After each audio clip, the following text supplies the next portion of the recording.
The Pied Piper of Hamelin. In the year 1284, a mysterious man appeared in Hamelin. He was wearing a coat made of many colorful bright cloth, for which reason he was known as the Pied Piper. He claimed to be a rat catcher, and promised that for a certain price he would rid the city of all mice and rats. The citizens struck a deal with him, promising a certain payment. The rat catcher took a small flute from his pocket and began to play. Rats and mice immediately emerged from every house and gathered around him. When he thought that he had caught them all, he led them to the river, where he took off his clothes and walked into the water. The animals all followed him, fell in and drowned. Now that the citizens were freed from their plague, they regretted promising so much money. They used all kinds of excuses to refuse to pay the rat catcher. Finally, he left bitter and angry. He returned on June 26th, St. John's Day and St. Paul's Day, early in the morning. This morning, at 7 o'clock, a man dressed in a hunter's costume and wearing a strange red hat sounded his fife in the street. But this time it wasn't rats and mice who came to him, but rather children. A great number of boys and girls, including the mayor's daughter, followed him. The group disappeared into a mountain, and a babysitter carrying a child in her arms watched from a distance. She then turned around and ran back to town, telling the anxious parents that their children had gone missing. Within an hour, messengers were sent everywhere by water and land, asking if anyone had seen the children, but it was all in vain. In total, 130 children were lost. 2 of them, some say, had lagged behind and come back, one blind and one mute. The blind one was unable to point out the location, but was able to describe how they had followed the piper.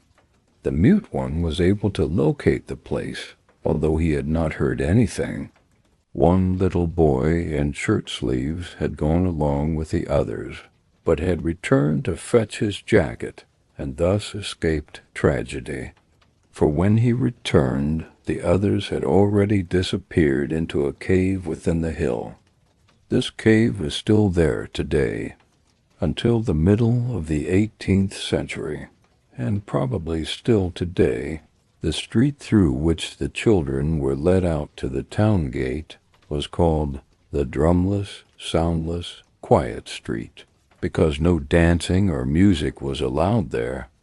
Indeed, when a bridal procession on its way to church crossed this street, the musicians would have to stop playing. The mountain near Hamelin, where the children disappeared, is called Poppenberg. 2 stone monuments in the form of crosses have been erected there, one on each side of the road. On the left side and on the right, some say that children were led into a cave and came out again in Transylvania. The citizens of Hamelin recorded this event in their town register and dated all their proclamations according to the years and days since the disappearance of their children. According to Safe Read, the 22nd of June, rather than the 26th, was entered into the town register.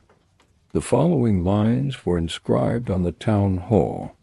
In the year 1284, after the birth of Christ, 130 children from Hamelin were led away by a piper into the mountains, and on the new gate the words "Forum" were inscribed.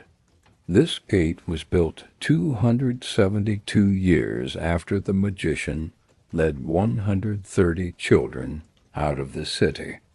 Rapunzel. There was once a man and a woman who had long desired a child in vain. At length the woman hoped that God would grant her desire.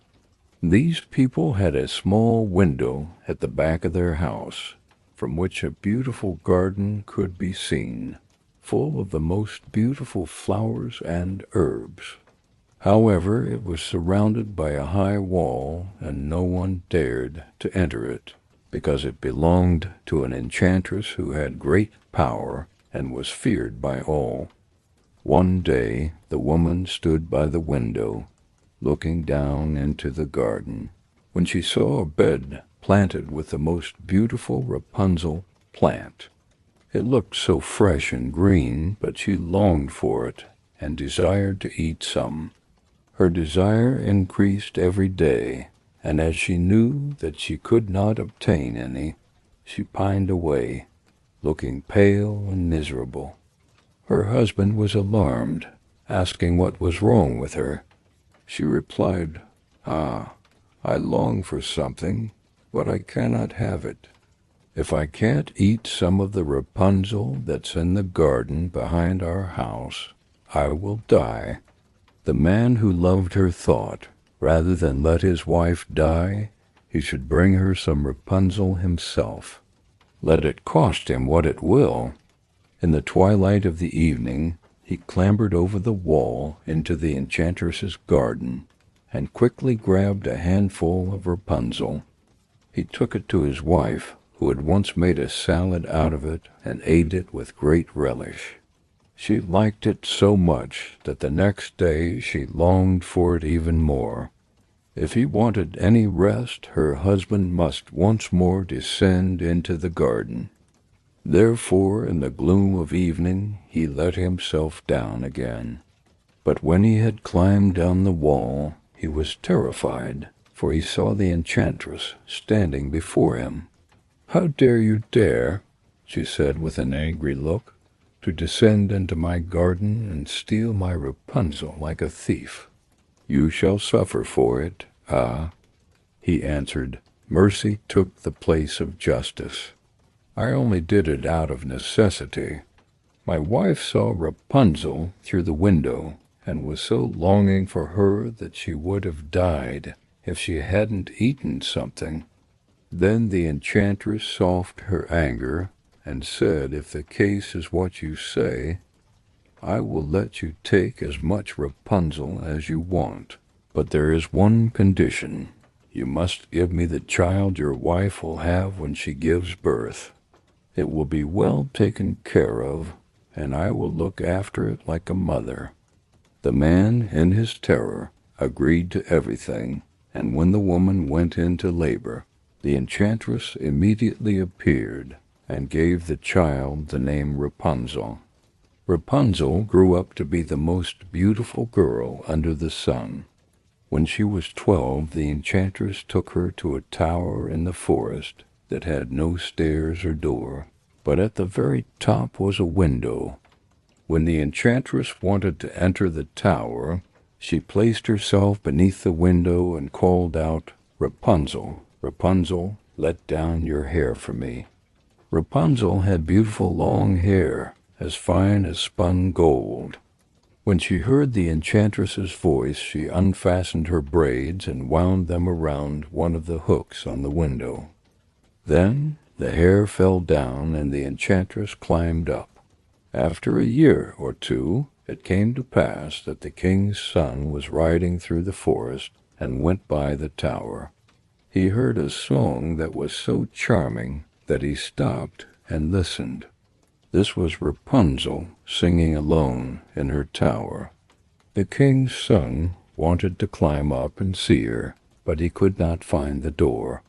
He rode home, but the singing had touched his heart so deeply that every day he went out into the forest to listen once more. The tree he saw that an enchantress had come, and he heard her cry, "Rapunzel, Rapunzel, let down your hair." Then Rapunzel lowered the braids of her long hair, and the enchantress climbed to her. "If that is the ladder by which one ascends, I will try my luck," he said, and the next day, when it began to get dark, he went to the tower and called out, "Rapunzel, Rapunzel, let down your hair."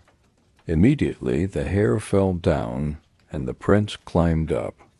At first Rapunzel was terrified when a man, such as she had never seen before, came to her. But the prince began to talk to her like a friend, and told her that his heart was stirred, and he could not rest until he saw her.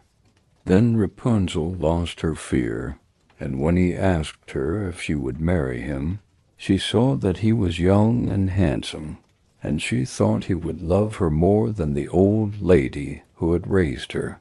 She said yes, and held out her hand to him. She said, "I will willingly go with you, but I do not know how to descend. Bring me a skein of silk every time that you come, and I will weave a ladder with it. When that is ready, I will descend, and you will take me on your horse. We agreed that until then you should come to me every evening, for the old woman comes by day." The enchantress remarked nothing about this until one day Rapunzel said, "Tell me, Dame Gothel, how it happens that you are so much harder for me to lift than the young king's son was with me." "Ah, you wicked child!" cried the enchantress. "What do I hear? I thought I had separated you from the world, yet you have deceived me." In her anger, she grabbed Rapunzel's beautiful tresses, wrapped them twice around her left hand, seized a pair of scissors with her right, and snipped them off. The lovely braids were cut. She lay on the ground, and she was so cruel that she took poor Rapunzel to a desert, where she had to live in great sorrow and misery. That same day she cast Rapunzel out. In the evening the enchantress fastened the locks of hair that she had cut to the hook on the window. When the king's son arrived and cried out, "Rapunzel, Rapunzel," she let down her hair. He ascended, but he did not find his beloved Rapunzel there, but the enchantress who looked at him with wicked and venomous eyes. She cried mockingly, "You thought you'd get your beloved back, but the beautiful bird is no longer singing in its nest. The cat has caught it and will scratch out your eyes." Rapunzel was lost to him, and he would never see her again. The king's son was overcome with pain, and in his despair he jumped from the tower, escaping with his life, but the thorns into which he fell pierced his eyes. He wandered blindly through the forest, eating nothing but roots and berries, and doing nothing but lamenting and weeping over the loss of his beloved wife. Thus he roamed about in misery for several years, until he came to the desert, where Rapunzel and her twins, a boy and a girl, lived in wretchedness. He heard a voice that seemed so familiar, and he followed it, approaching Rapunzel. When she recognized him, she fell into his arms and wept, 2 of her tears wetting his eyes, making them clear again. He could see with them as before, and led her to his kingdom, where they were joyfully welcomed and lived together for a long time, happy and content.